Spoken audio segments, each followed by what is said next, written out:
En 2018, les contribuables français ont payé 138 € de redevances audiovisuelles pour financer le service public. Les Français paient, les Français casquent, et pendant ce temps-là, c'est la liberté d'expression qui recule.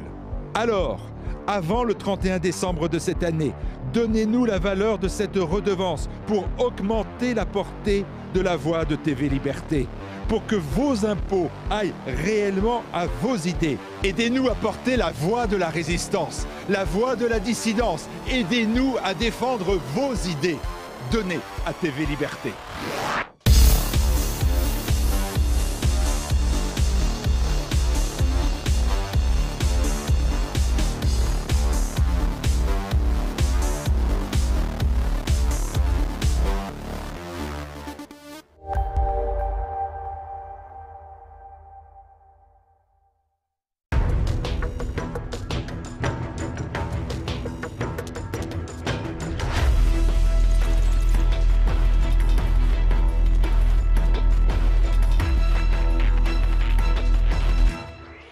Après avoir annoncé un gel des taxes pour une durée de 6 mois, le gouvernement a finalement décidé de les annuler pour l'année 2019, un rétropédalage qui ne calme pas la colère des Français. Un mois de mobilisation, des forces de police aux abois et des manifestants de plus en plus déterminés. Le phénomène gilet jaune a bouleversé tout le pays. Entre échauffourée et insurrection, la situation semble désormais pouvoir déraper. L'OPEP défie Donald Trump alors que l'organisation s'est réunie à Vienne pour discuter d'une éventuelle réduction de la production de pétrole. La Russie et l'Arabie Saoudite tentent de reprendre la main, quitte à froisser les États-Unis.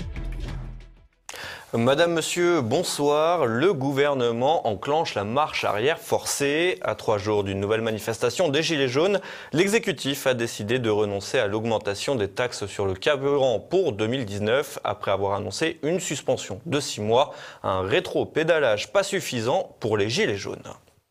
Un pas en avant, 2 en arrière, le gouvernement n'arrive pas à étouffer l'incendie social, alors que l'annonce d'Édouard Philippe de suspendre la hausse des taxes pour une durée de 6 mois n'a convaincu personne. Cette timide reculade a même provoqué l'effet inverse, à savoir ajouter de l'huile sur le feu. 24 heures après ce nouveau camouflet, le chef du gouvernement, en première ligne depuis le début du conflit social, a de nouveau joué le rôle du pare-feu présidentiel devant l'Assemblée. Les suspendre, non pour endormir ou pour tromper, mais pour débattre.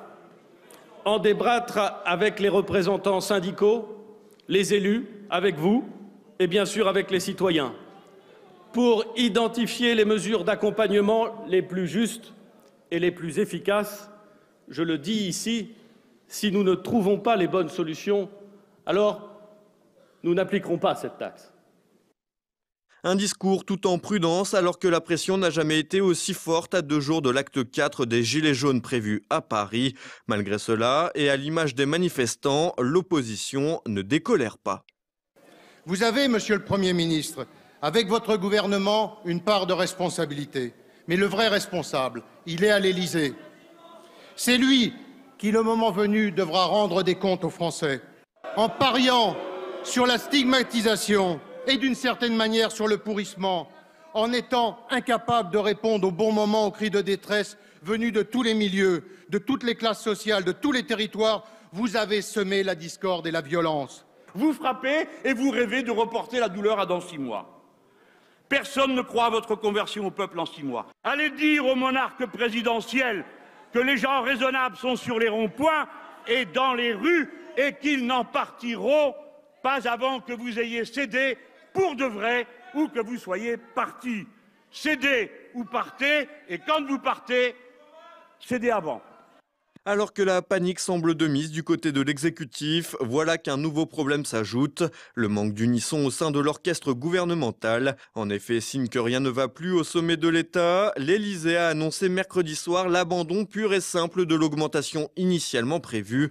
Un terrible désaveu pour le Premier ministre alors que les spéculations quant à la démission du gouvernement vont bon train. Symbole de cette fracture, le président a lui-même décroché son téléphone pour demander au ministre de la Transition écologique François de Rugy, de relayer la nouvelle version. Ce changement de pied a d'ailleurs eu l'effet d'une bombe à Matignon où Édouard Philippe, jusqu'à présent bouclier présidentiel, pourrait devenir un simple fusible. Si la cassure ne fait plus aucun doute, la panique a également gagné l'ensemble du gouvernement. Marlène Schiappa, ministre de l'égalité homme-femme, dépasse outre mesure son domaine de compétences pour enfiler la cape de justicier gouvernemental, quand dans le même temps, le ministre de l'économie, Bruno Le Maire, promet de taxer les géants du numérique, Google, Apple ou encore Facebook. Une idée qui ne date pas d'hier mais qui a bien du mal à être appliquée. Vous l'aurez compris, le désordre règne au plus haut sommet de l'État alors qu'Emmanuel Macron se mure dans le silence. Une chose est sûre, l'acte 4 du mouvement des Gilets jaunes peut être un tournant si la France s'embrase à nouveau. Des réactions politiques à retardement et un peuple toujours déterminé. Après un mois de mobilisation, les quelques annonces gouvernementales ne semblent pas calmer le mouvement des Gilets jaunes. La colère des Français pourrait déboucher sur une crise majeure. Olivier Frère-Jacques. Ça, Monsieur Macron, il a ouvert la boîte de Pandore, mais vous et lui, vous savez pas quand c'est que vous la refermerez. Méfiez-vous du peuple, vous l'avez mis dans la rue, mais vous arriverez peut-être pas à le faire rentrer dans la maison. Mettez-vous bien ça dans le crâne. Raymond, 61 ans, retraité de la mine, comme symbole du mécontentement des Français face au député LREM d'une circonscription de Moselle, Hélène Zagnier. Ce sexagénaire a bien résumé le sentiment général dans le pays. Une colère qui vient de loin et qui dépasse le seul début de quinquennat de l'actuel président. Une colère qui a mené depuis un mois des centaines de milliers de Français à se rendre dans la rue pour faire part de leur mécontentement. D'abord dans le calme, avec des gilets jaunes et des mobilisations pacifiques, puis avec détermination et des pavés. Un mouvement difficile à comprendre pour une élite déconnectée et qui devient ingérable. Et pour cause, si le prix de l'essence aura été la première revendication, il paraît aujourd'hui comme secondaire tant le mécontentement rassemble toutes les formes de grief à l'égard du politique. Impôts, taxes, inégalités, immigration, manque de démocratie directe, tout y passe avec des profils de manifestants hétéroclites allant d'une majorité de personnes habituellement peu engagées politiquement à des organisations plus structurées, essentiellement en marge des partis politiques. Cette crise, probablement la plus importante depuis le début du siècle avec les émeutes des banlieues de 2005, semble un peu trop lourde pour le jeune président Macron. Un chef d'État qui commence péniblement à comprendre que la France n'est pas seulement un ensemble d'algorithmes. Côté sécurité, difficile de savoir le vrai du faux, alors que des rumeurs font état d'un manque de matériel, notamment en matière de lacrymogènes et d'outils de gestion de foule, sans que cela soit vraiment vérifiable. D'autres informations concernant les forces de l'ordre ont vraiment de quoi inquiéter l'exécutif. Ainsi, le syndicat Vigie Ministère de l'Intérieur a déposé un préavis de grève illimité à partir de samedi. Le ras-le-bol de certains policiers serait lié à une forme de surmenage qui expliquerait, partiellement, les nombreux dérapages de ceux-ci aux abords des lieux de manifestation. Dépassées, les forces de police semblent faire face à ce qui ressemble à une situation incontrôlable, à tel point que la présence de blindés dans les rues de la capitale serait aujourd'hui à l'étude. En effet, si les manifestations sont l'occasion de violences jamais vues depuis mai 68, le mouvement pourrait être encore plus intense si les banlieues se joignent au cortège. Dans une moindre mesure, l'arrivée de certains lycéens et d'étudiants pourrait aussi participer du chaos. La très active centrale Sudrail et la CGT Lafarge-Holcim-Ciment seront aussi de la partie. Une situation très délicate en Île-de-France et qui, de surcroît, est aussi explosive dans de nombreuses villes du pays. Face à cela, le gouvernement a commencé à lâcher un peu de lest devant les manifestations, montrant ainsi qu'il est prêt à lâcher plus. En maintenant la pression, le mouvement peut donc continuer à faire reculer l'exécutif et pourrait même avoir raison du gouvernement, si ce n'est provoquer une dissolution de l'Assemblée. Ajoutez à cela des déclarations très mal vues, comme celle du ministre Darmanin et ses restaurants à 200 €, et vous avez un exécutif qui se tire une balle dans le pied. L'arrogance parlementaire de la majorité et la suffisance des ministres risquent donc de se payer très cher, car si tout est parti d'un ras-le-bol fiscal, le climat actuel se nourrit de toutes les frustrations de la société française. Des frustrations nées d'un système sclérosé dans lequel professionnels de la politique, hauts fonctionnaires, journalistes et diplômés d'HEC font office de petite oligarchie intouchable. Face au gouvernement, les profils sont aujourd'hui de plus en plus divers. Couche moyenne déclassée, Français qui ne se sentent pas représentés, citoyens qui veulent plus d'État, d'autres qui ne veulent plus d'État, des jeunes chômeurs, des actifs diplômés à Bac+5 sous-payés, des agriculteurs délaissés, des travailleurs sociaux abandonnés, des infirmières méprisées. Autant de profils qui ont aujourd'hui en commun le rejet de l'actuelle équipe aux manettes. Et si les personnalités politiques ont surfé sur ces colères, à l'image de Jean-Luc Mélenchon ou Marine Le Pen, Difficile de ne pas penser qu'ils ne pourraient pas être eux-mêmes, demain, les cibles d'un mouvement excédé par une classe politique privilégiée. Parti d'une simple grogne fiscale, le mouvement des Gilets jaunes pourrait finalement être seulement le déclencheur d'un chaos plus grand, l'étincelle qui allumera le feu de toutes les revendications à la faveur des frustrations de tous et du mal-être généré par des décennies de mépris politique et médiatique. L'OPEP reprend la main ce jeudi. Les pays producteurs de pétrole se sont réunis à Vienne, en Autriche, pour discuter de la réduction de la production afin de mettre fin à la chute du cours du pétrole. Une décision pas au goût des États-Unis. Une baisse de la production pour enrayer la chute vertigineuse du prix du baril de pétrole. Voilà la volonté des représentants de l'OPEP présents à Vienne ce jeudi. Alors que le prix de l'essence à la pompe est au cœur d'énormes contestations en Europe, symbolisées par la révolte des Gilets jaunes en France, cette réunion du Club des 16 revêt un caractère crucial.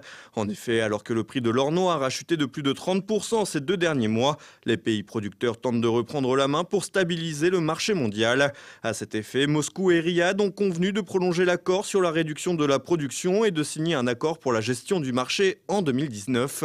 Pour limiter l'excédent qui se profile l'an prochain, l'Arabie Saoudite souhaite que l'OPEP et la Russie diminuent collectivement la production de 1,3 million de barils par jour. Une perspective qui froisse au plus haut point les États-Unis de Donald Trump. D'ailleurs, le président états-unien, qui met l'OPEP sous pression depuis plusieurs mois, a exhorté le groupe à ne pas faire remonter les prix de l'or noir, alors qu'il souhaite continuer à ménager les consommateurs américains. Ainsi, la marge de manœuvre de l'OPEP se retrouve réduite, et ce quelques semaines après l'affaire Jamal Khashoggi, journaliste saoudien assassiné à Istanbul. L'Arabie Saoudite de Mohammed Ben Salman peut donc difficilement se permettre de défier ouvertement le président américain après l'indignation internationale suscitée par cet événement. De plus, le prince héritier saoudien doit ménager son alliance avec les États-Unis pour consolider la protection de la Maison-Blanche, tout en ayant besoin d'un baril plus cher pour mettre en œuvre ses réformes économiques. Quid également de l'Iran alors que les tensions sont vives avec l'Arabie Saoudite et les États-Unis. En juin, les producteurs avaient assoupli leur discipline avec pour objectif de permettre à la Russie et à l'Arabie Saoudite d'extraire davantage pour compenser les pertes prévues de barils iraniens en raison du rétablissement des sanctions américaines.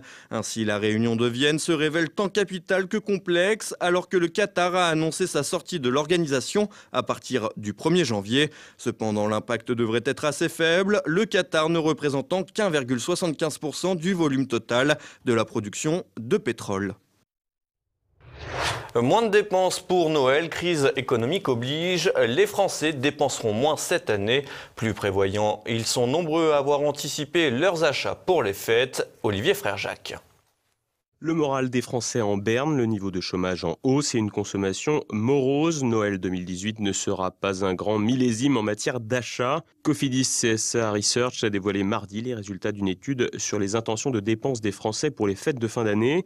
Les budgets évoqués concernent non seulement les cadeaux, mais aussi les repas et les frais de déplacement, billets de train ou d'avion et essence. Les ménages français devraient dépenser en moyenne 571 € pour Noël 2018, une moyenne tirée vers le haut par la région capitale où ce chiffre s'élève à quelques 751 €. 571 € par ménage en moyenne en France, c'est près de 200 € de moins que l'an passé, une chute significative et qui reflète bien l'état inquiétant de l'économie nationale. Dans le détail, l'étude révèle que 2 Français sur 3 ont anticipé les dépenses, une tendance à la prévoyance qui s'explique par les budgets plus serrés. Un tiers des sondés a même mis de l'argent de côté tout au long de l'année. Pour réduire les coûts, 6 Français sur 10 ont décidé de préparer leurs repas eux-mêmes et 36% ont attendu des promotions de Noël pour effectuer leurs achats. Côté chiffres, on retrouve dans le budget moyen de 571 €, 340 prévus pour les fameux cadeaux, soit 17 € de plus qu'en 2017. Viennent ensuite les repas, avec 129 €, les transports 37 €, l'habillement 34 et les décorations 29 €. Des chiffres qui devraient également évoluer conséquemment au mouvement des Gilets jaunes. Les nombreuses manifestations et les blocages ont en effet changé la donne. La part des ventes sur Internet aurait ainsi largement augmenté. Plus prévoyants, moins dépensiers et plus portés sur les achats Internet. Faute de pouvoir d'achat et dans un climat délétère, les Français s'adaptent à la nouvelle donne économique et sociale. Et on reste avec Olivier Frère-Jacques pour l'actualité en bref.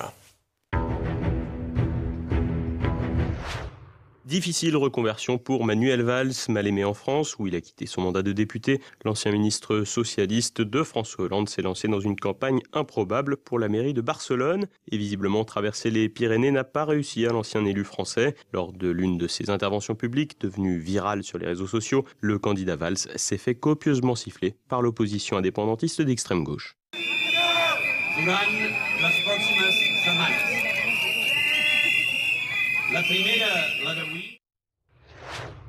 Accord secret entre l'État et les sociétés autoroutières. Un arrangement tarifaire aurait été conclu en 2015 entre les ministres Emmanuel Macron et Ségolène Royal et les sociétés d'autoroutes pour augmenter les prix des péages jusqu'en 2023. Selon un document obtenu par un ancien élu écologiste de Grenoble, cet accord a été conclu pour compenser le gel des tarifs en 2015. C'est ce qu'on appelle des petits arrangements entre amis. Accident d'avion au large du Japon pour des Marines américains. 2 avions au bord desquels se trouvaient 7 soldats, 2 dans un chasseur F-18 et 5 dans un transporteur C-130, se sont percutés mercredi vers 17h heure française. Le ministre japonais de la Défense a indiqué qu'un des membres d'équipage a été secouru et se trouve dans un état stable. Les 6 autres sont activement recherchés par des navires de l'armée américaine et des forces d'autodéfense japonaises. Une enquête sur les circonstances des événements est en cours. Bouleversement climatique à Yakoutsk en Sibérie. Dans cette ville, il ne fait plus que moins 35 degrés, une température glaciaire cependant suffisamment élevée pour faire fondre le permafrost, cette couche minérale en permanence gelée. Un phénomène dû au changement climatique qui a des répercussions sur la société entière. La plupart des bâtiments soviétiques n'ont pas été construits pour résister à ce type de température et menacent de s'effondrer. Корениться и оседать, а результатом коренения на 40 сантиметров фасада дома, да, стало вот эти осадки, осел фундамент, начинает арамбалка вот разрушаться. Те строительные нормы и правила, которые у нас сегодня существуют, они были приняты, утверждены, соответственно, на 50-х, 60-х годах. Но они уже практически морально, скажем так, устарели, поскольку сегодня необходимо все это пересматривать. Et dans un instant, notre Zoom du jour, Francis Cousin, docteur en philosophie, rend public un rapport anonyme sur l'état profond aux États-Unis. Francis Cousin s'empare d'un sujet qu'il connaît bien, l'ordre américain de la marchandise. Alors, les États-Unis, d'abord, les États-Unis, c'est une réalité historique qu'il faut comprendre comme l'impérialisme de la marchandise. Les États-Unis, c'est le lieu majeur de l'impérialisme de la marchandise. Il faut se rappeler que la France disparaît de la scène de l'Europe en 1815, puisqu'après Waterloo, la France n'aura plus jamais de politique industrielle, commerciale ou militaire autonome. À partir de 1815, la France bascule comme supplétif de la City. Et tout de suite, une nouvelle chronique de la France de Campagnol avec Christian Combaz. C'est maintenant la fin de cette édition. Merci de votre fidélité. À demain. Bonsoir.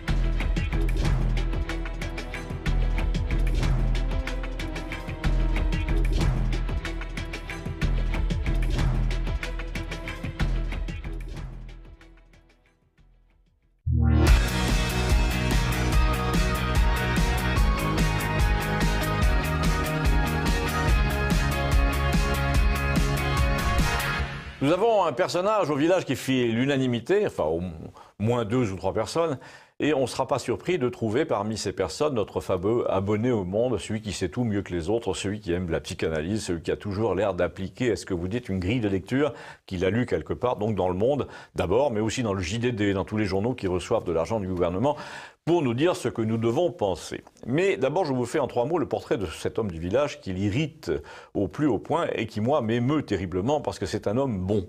La bonté, c'est quelque chose qui est très mal vu depuis 1968. En gros, ça veut dire que vous avez de la peine pour quelqu'un et que vous avez envie de l'aider. Et les 68 arts appellent ça du paternalisme. Pour eux, c'est mal d'avoir pitié de quelqu'un. Du coup, on vous dit que c'est mal aussi d'inspirer la pitié, parce que c'est pas digne. Alors je vous pose quand même le problème, si personne ne veut inspirer la pitié, et si c'est mal de l'éprouver, c'est donc un sentiment qui va disparaître, comme un mammifère austral. On n'a plus pitié de personne, on va vivre donc bientôt dans un monde sans pitié. Pour en revenir à Léon, Léon c'est son prénom, la bonté, la faculté d'avoir pitié, n'est pas la seule qualité de ce type, même si c'est la première. Il est veuf, il a 2 filles, dont une s'est suicidée. Il est très aimable, compréhensif, généreux, attentif à tout le monde, sans jamais montrer de sollicitude pesante. Il a un visage en lame de couteau, il a 70 ans environ, il est très grand, presque toujours en bleu de travail, en salopette, avec une chemise grise et une casquette. Et quand il porte une veste, c'est parce qu'il va à l'hôpital de la ville voisine avec sa Fiat Punto. Ah, un détail, il a des mains de sculpture classique, c'est difficile à expliquer, on voit qu'elles, d'abord parce qu'elles sont plus grandes que la moyenne, comme ses oreilles d'ailleurs et son nez, en fait on dirait une sorte de bourgeois de Calais, ceux de Rodin, Il a toujours un visage assez grave, malgré le sourire, donc que fait-il à l'hôpital tous les 15 jours? Suit-il un traitement de longue durée? Non. Il vient imposer ses grandes mains là sur le ventre ou dans le dos de quelqu'un qui a subi des rayons et qui souffre de brûlures. Et il est payé pour ça au forfait par l'hôpital. J'aurais bien aimé lire le bulletin de salaire pour voir la nature de la prestation, car il est probable que l'hôpital n'écrit pas intervention de rebouteux auprès du service d'oncologie. Pour parler comme un campagnol, il arrête le feu. Et c'est pas le seul de ses talents, il y a pire, il voit les morts. Alors là, évidemment, l'abonné au Monde, ça le rend fou, d'autant plus que sa femme, une nommée Janine, a été au centre d'une scène extrêmement spectaculaire. Un jour, Léon était en train de faire son jardin, de fermer son jardin comme tous les soirs, passe cette fameuse Janine, dont le portail est voisin, qui est très pet sec, socialiste, un peu donneuse de leçons, mais avec une connotation un peu féminine, c'est-à-dire très science sociale. Elle trouve donc Léon intéressant parce qu'il cristallise, dit-elle, un ensemble de croyances traditionnelles du monde villageois qui restent très structurantes et qu'on retrouve dans certaines peuplades du Bénin et dans tous les milieux animistes en général. Bon, vous avez compris que Janine, comme on dit au bar, ne se prend pas pour une merde. Pourtant, malgré sa licence de psycho, elle mériterait elle-même une bonne analyse. Toujours est-il que ce matin-là, elle s'arrête sur le petit pont, croise Léon qui ferme son portail et l'appelle pratiquement « mon brave ». Comment le savez-vous, me dira-t-on? Eh bien, j'étais là, mais j'étais caché parce que je réparais quelque chose dans la cabane de mon propre jardin, la porte ouverte donnant sur la Seine, et que la Janine me tournait le dos. Votre père, a dit Léon, votre père est là au-dessus de vous, et il fait un rond avec ses mains comme ça. Qu'est-ce que vous racontez? Mon père est mort il y a 10 ans. Et je le sais bien, dit Léon, j'étais à l'enterrement. Mais c'est un geste qui a un sens pour vous. Je ne sais pas lequel. Arrêtez vos méthodes, dit-elle. Elles sont hyper connues. Vous avez entendu raconter ça par mon frère ou mon mari. Vous me resservez ça comme un charlatan. Désolé, ça ne marche pas sur moi. D'ailleurs, je trouve ça dégueulasse d'abuser les gens comme ça. Et là, Léon a ajouté simplement ces mots. Moulin en papier. Votre père dit qu'il regrette pour le moulin en papier. Alors là, d'après le ton, parce que là, je n'ai pas vu le visage de cette femme, Léon avait touché juste, visiblement, personne d'autre qu'elle ne savait ce que signifiait cette histoire de moulin en papier. Elle était au bord des larmes, elle a dit « laissez-moi tranquille, je ne vous ai rien demandé ». Alors c'est peut-être pour ça que son mari, le lecteur du Monde, là, ne pouvait pas blairer Léon, mais une chose est certaine, il y avait pour lui, dans cette histoire de moulin en papier, une preuve détestable que Léon voyait bel et bien quelque chose que les autres ne voyaient pas et ne savaient pas. Ah, moi, je ne sais pas si Léon voit vraiment les morts ou s'il lit seulement dans les pensées des gens, mais comme l'abonné au Monde ne veut pas qu'on lise dans les siennes, il fait toujours un détour invraisemblable désormais pour ne plus le croiser. Ah, un détail que je vous livre parce que j'en ai été le premier frappé, Léon dit toujours que quand un mort se manifeste autour de quelqu'un, c'est parce qu'il se reproche quelque chose et qu'il veut se faire pardonner. Il veut adoucir le sort de ceux qu'il a fait souffrir. Mais je vous reparlerai de Léon très vite, demain peut-être, parce qu'il avait toute une vision du monde qu'il ne cherchait pas vraiment à faire partager. C'est moi qui la lui ai arrachée. Vous verrez que c'est assez original. Donc à demain, et abonnez-vous entre-temps. Merci.